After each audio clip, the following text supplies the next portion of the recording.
On behalf of your co-host, the Olathe and Lenexa Chambers of Commerce, welcome back for our final forum featuring House District 14. Again, I'm Scott Cope of Enterprise Bank and Trust, and as a member of the Olathe Chambers Board Executive Committee, it's my honor to be serving as a moderator. For those of you who may not have attended the earlier forums, our format today includes a 3-minute opening statement by each candidate, a moderated question and answer period during which candidates each have 1.5 minutes to respond, followed at the end by a 2-minute closing statement. Speaking order has been randomly determined with the candidates and will rotate throughout the program. Please take a moment to make sure your cell phones are silenced, and we'll get started. First, I'll introduce the candidates of House District 14, presented in alphabetical order by party. This district includes parts of North Central Olathe and South Central Lenexa. Starting with the Republican primary race. Charlotte Esau. Republican primary candidate, has been a political volunteer and advocate for many years, and she enjoys being active in her church. She and her husband have 5 grown children and live in Olathe.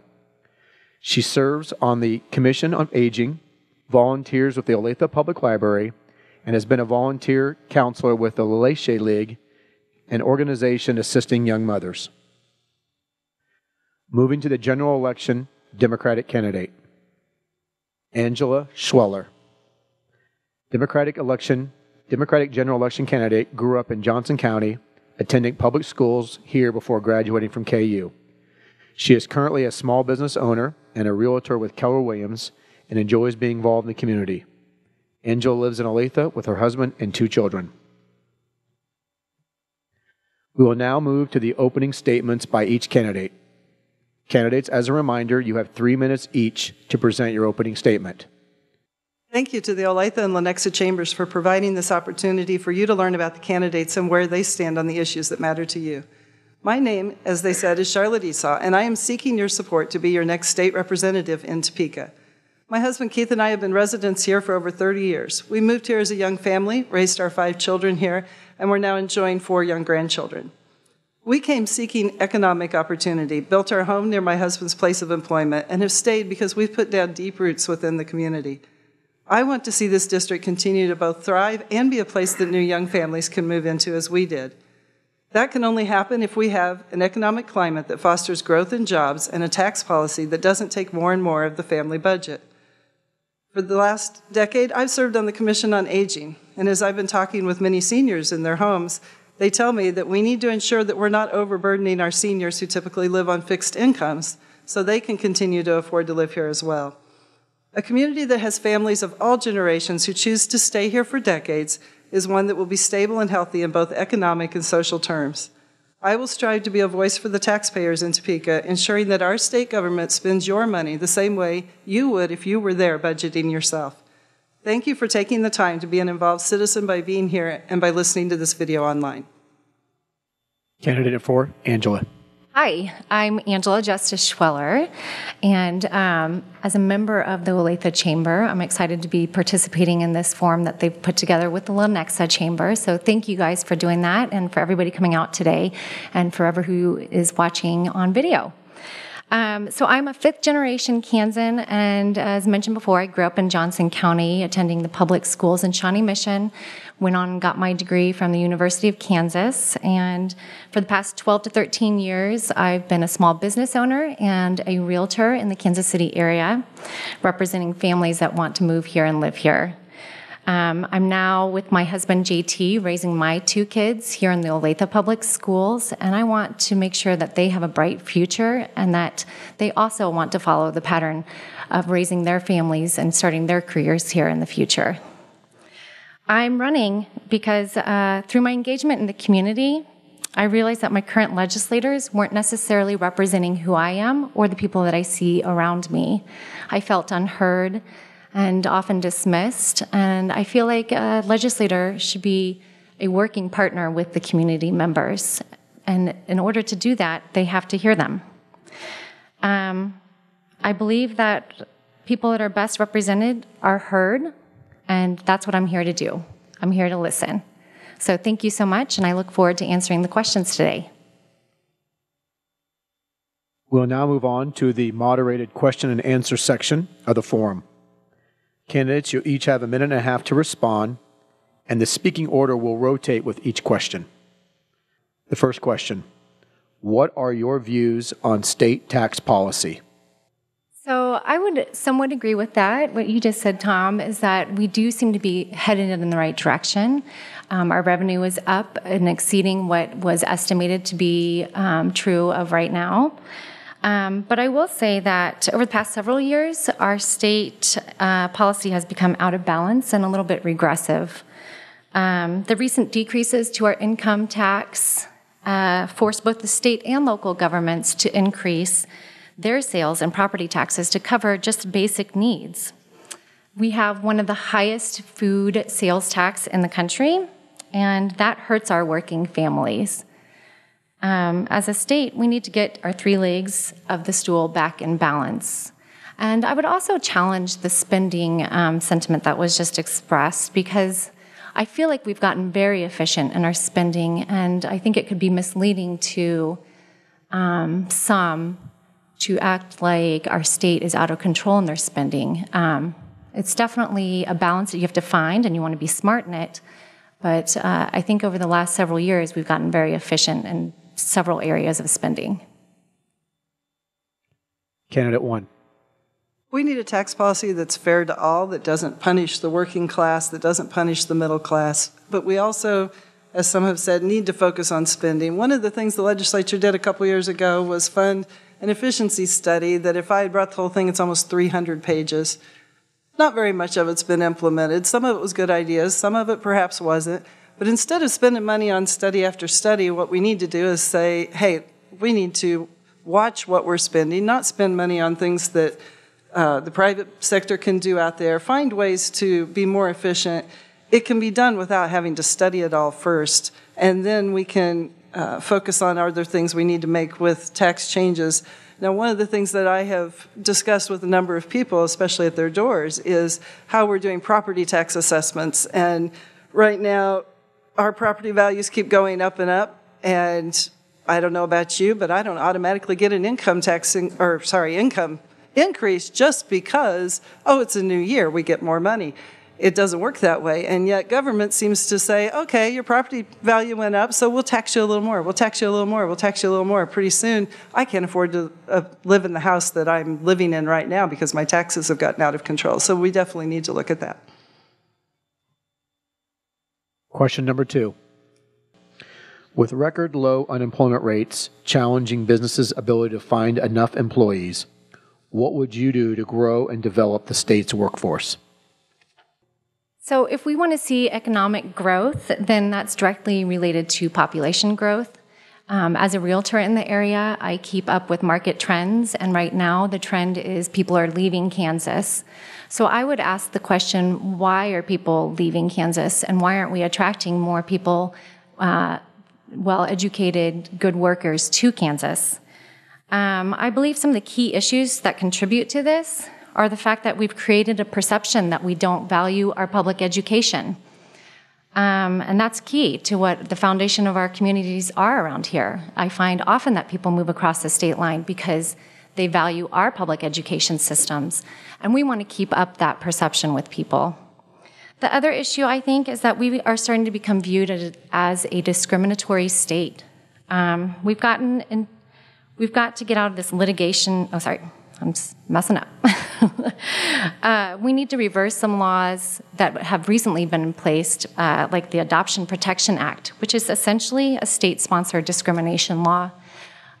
States like California have ruled that they are not going to spend money in our state anymore because of our views of being anti-LGBT. So I think we need to address that as well. Candidate 1. People move here primarily for economic opportunity. I remember as a child, my family moved a lot for my father's job. That just happened to be the type of job that he had, that to move up within the company, he had to move. And every time we moved, we looked for a place that had affordable housing, that was a safe community, and was a short, reasonable commute to work. But it all focused on the fact that it was an economic opportunity, and that's why we were there. We didn't move because, oh, we heard there was a great school in this town. We didn't move because we liked the programs that they happen to have within the community. We moved because of economic opportunity. And that was almost to, I think, maybe one move that we didn't move because of that. So I know that's what other people are also looking at as they're moving into the community. But this is all impacted by taxes, because if our taxes continue to go up, someone's going to say, well, I'm not going to live on the Kansas side, I'm going to live on the Missouri side. Or I'm not going to move to Kansas, I'm going to move to Wyoming where there's no income tax. So we have to keep how taxes are impacting us in mind as we're looking at this. And we have a great workforce here in Kansas. We just need to make sure our tax policy is reasonable as well. We'll now move on to question number 3. Topeka as a whole appears poised to refocus on the state's infrastructure. What would your priorities be in any new statewide transportation plan?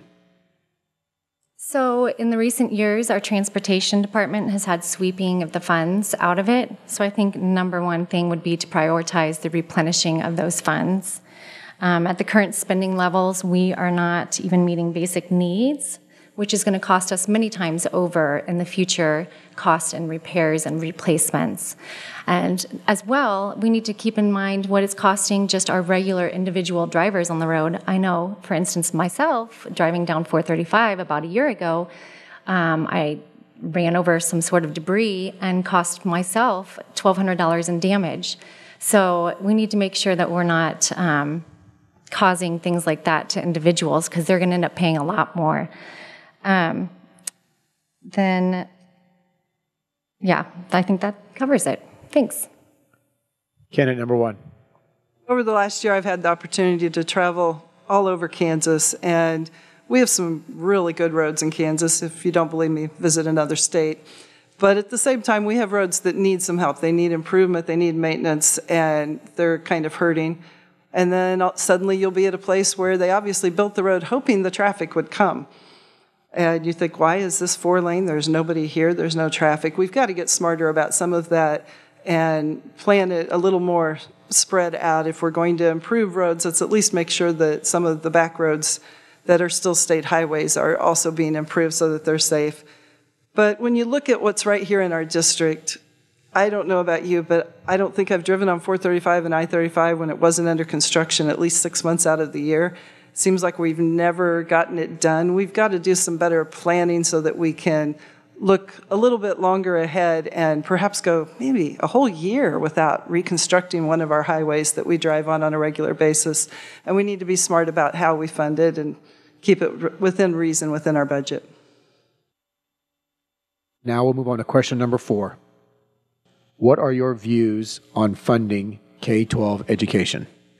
Candidate 1. It's time to stop the endless lawsuits that have basically been lifelong career income for a number of lawyers in our state. Our focus needs to be on the children. What children need to learn has changed over the years, but children themselves have not changed. What they need are loving, engaged teachers that are well paid. We need to make sure that the money is getting into the classrooms, that we're giving them the essential tools that they need to be able to teach the kids. And when we have issues over how it's being spent, we need to be taking those to our local school boards. They're the ones that make the decision on, is the money going to be spent here or is it going to be spent there? And if we aren't happy about it, we need to be showing up at those school board meetings, talking to the school board members, running for school board.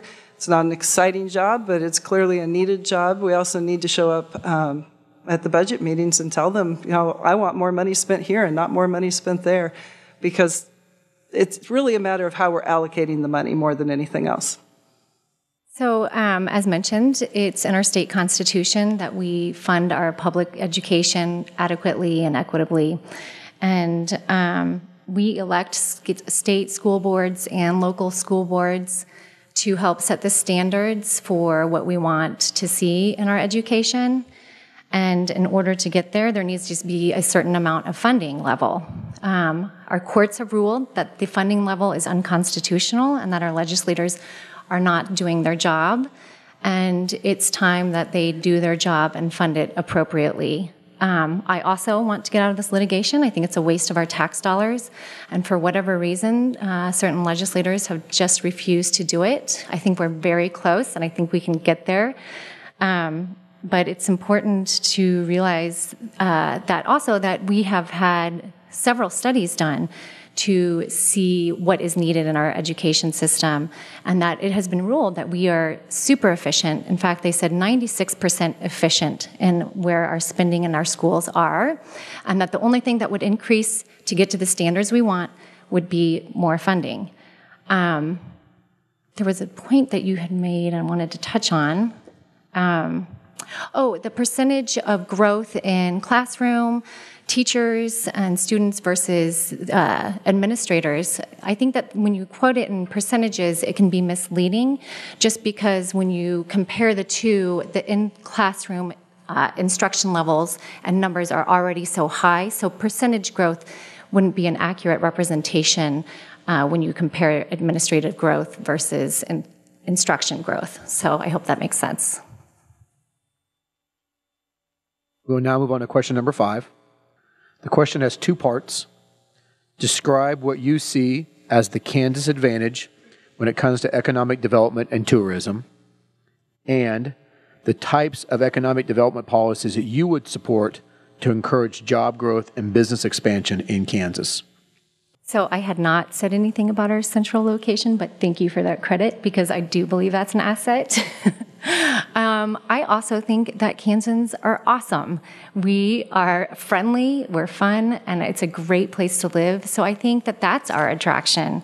And encouraging job growth with that, we need to make sure that we're just being innovative in our technology, that we are protecting our small businesses and partnering with them and encouraging them by doing things like protecting net neutrality.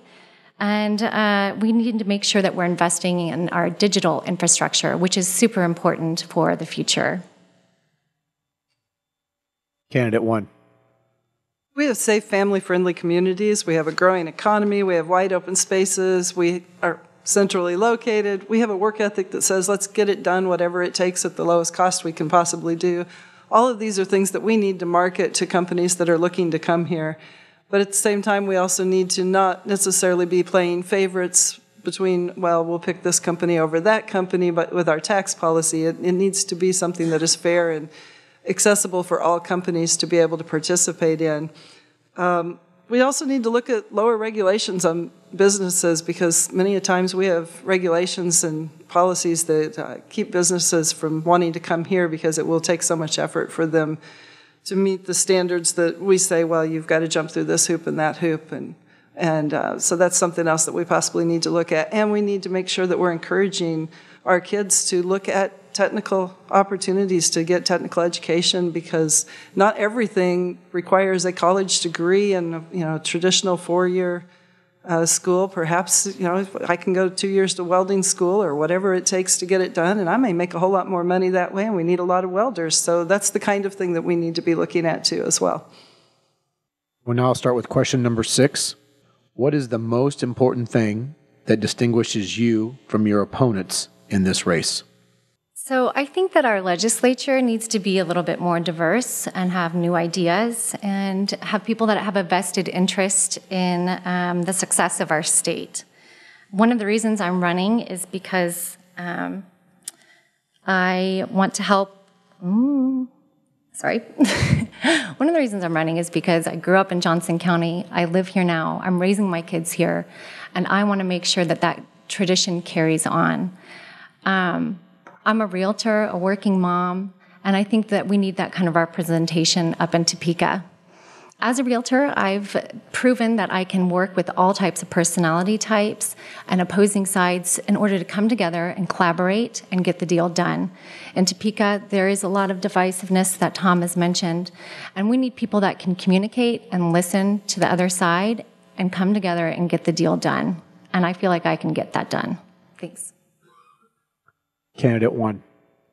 I know this district from the lowest income areas to the highest income.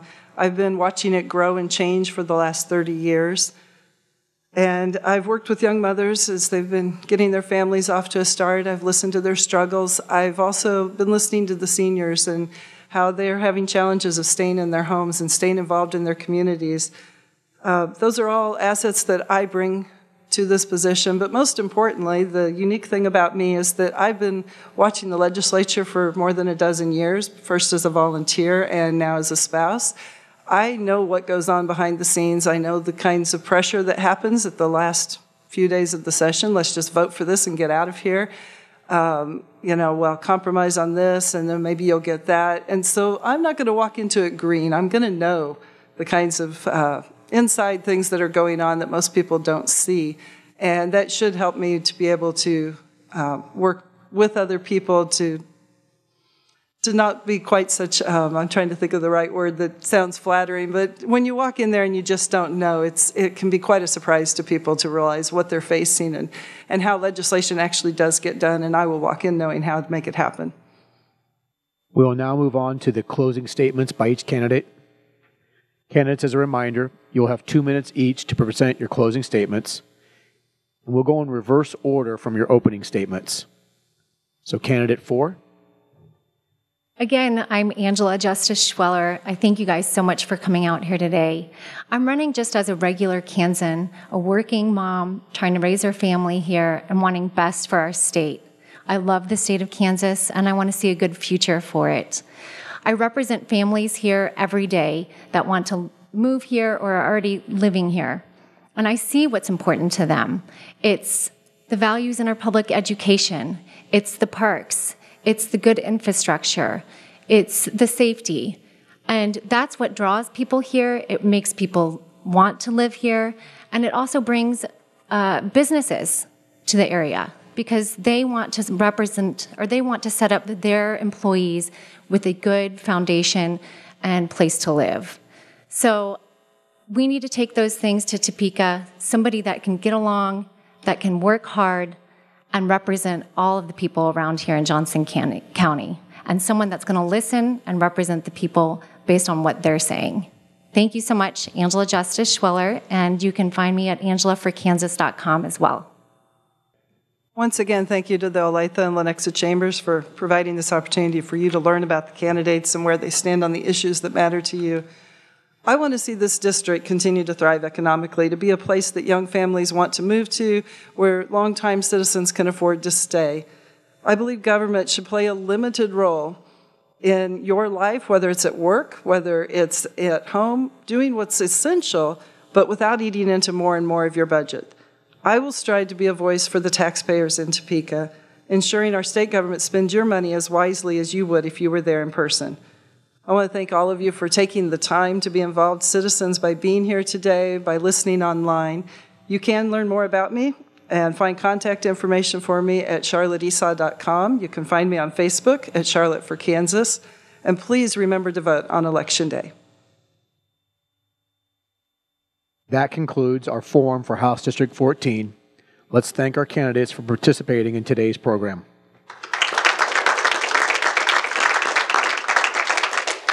On behalf of the Olathe and Lenexa Chambers of Commerce, thanks to all of you for coming today and taking advantage of this important opportunity to learn about the candidates.